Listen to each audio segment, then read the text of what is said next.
Very strange tweet today from Elon Musk. One that I think was a big mistake. Yes, I know Elon Musk makes a lot of tweets that are a throwaway, but if this is true, I'm really disappointed.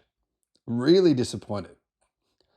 Hello, my friends. Welcome to the channel. I'm Sam Evans. You're watching the Electric Viking. If you can share the channel with a friend or someone who might need to know this information that I share here, that would be great.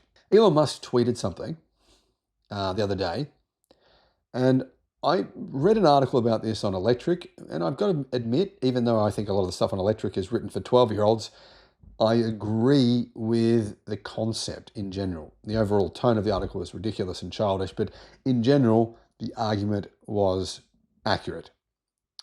And, well, here's the thing.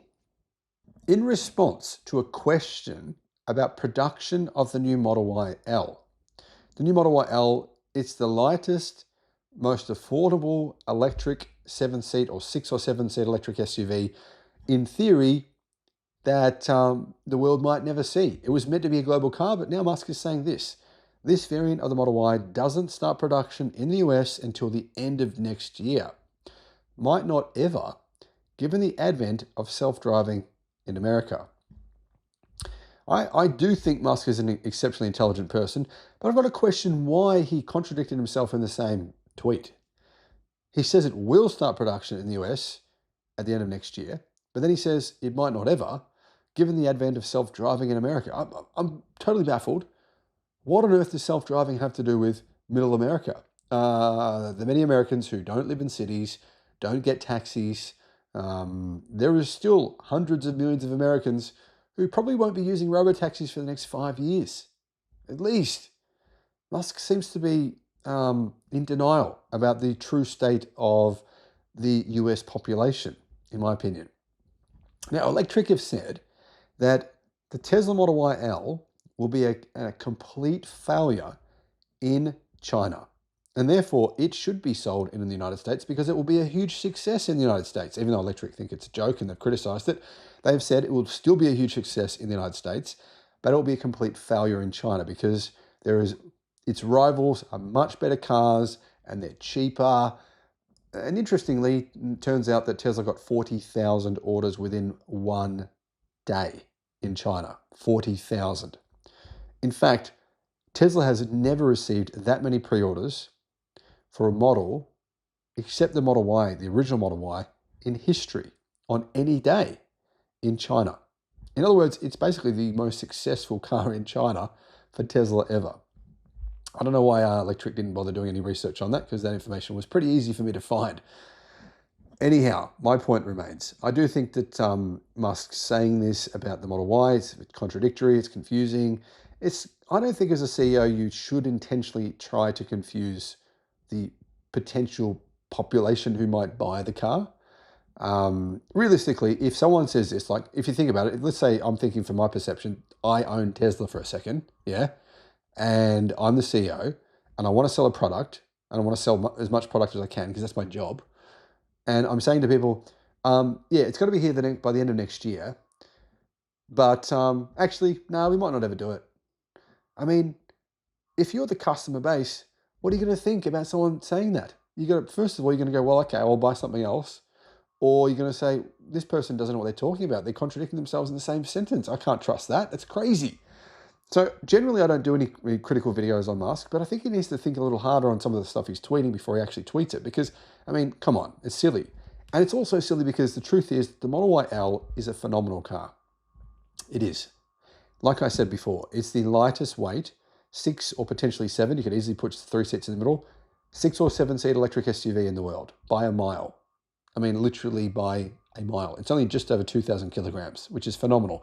In China, it only costs $3,000 more than the Model Y all-wheel drive that it is based on. And yet, it has 1 kilometer more range, 601 kilometers of range. It's what it's going to have, WLTP, 752 kilometers of range, CLTC.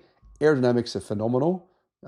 It has a really nice interior, a better interior, unquestionably, than the car it's based on. Additional air vents in the back. It's got massively improved seats in the front and the middle rows. There's so many things to the Model Y that I think are a significant improvement on the existing Model Y. It's a great car. And it's been receiving a lot of flack. And I think it's just because people are missing the point. They're missing the point. It's only $3,000 more than the existing version. And it's much better. Think about it like that. You think about it like that, you pay an extra $3,000, you get a car that's much bigger. It's basically 5 meters long, yeah, and it can sit 7 people, 6 or 7 people, and it's very nice.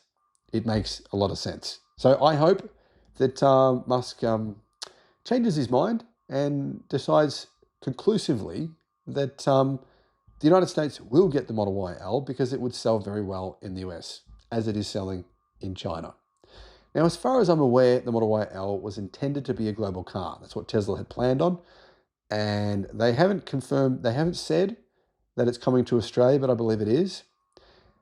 And I have actually seen photos of it being developed or tested in Europe as well. So I believe it is coming to Europe too. Now, let me know what your thoughts are. Do you agree with me? Do you disagree with me? Thank you for watching. Bye-bye. The price and range of the new Tesla Model 3 Plus has been revealed in China. I can give you the numbers WLTP as well. So you got an idea here on whether or not you should wait for it. It's coming out in September. It's going to have quite a bit more range than the existing Tesla Model 3. I think it's a better choice. The price shows it's actually going to go down in price in comparison to the existing Model 3. So there'll be a price reduction and a lot more range. Yeah, if you're going to buy a Tesla or a sedan, it's probably a no-brainer.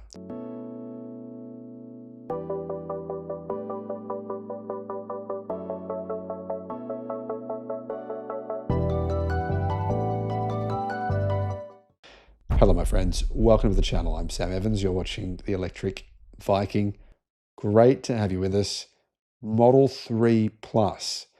Same car as the Model 3 long-range all-wheel drive. All Tesla are doing is taking the front motor off. That's it. That's all they're doing. Range is going to go from around 630 kilometers WLTP in the all-wheel drive version to 700 kilometers WLTP. So it will be one of the longest range EVs you can buy anywhere in the world, particularly for a price that's relatively affordable. We know the price will be less in countries that get this model than the all-wheel drive version. The price will probably go down by approximately $4,000. So if you can buy currently the Tesla Model 3 all-wheel drive, have a look in your country. The price will go down by about $3,000 for this Model 3 Plus. The range in China is a bit ridiculous.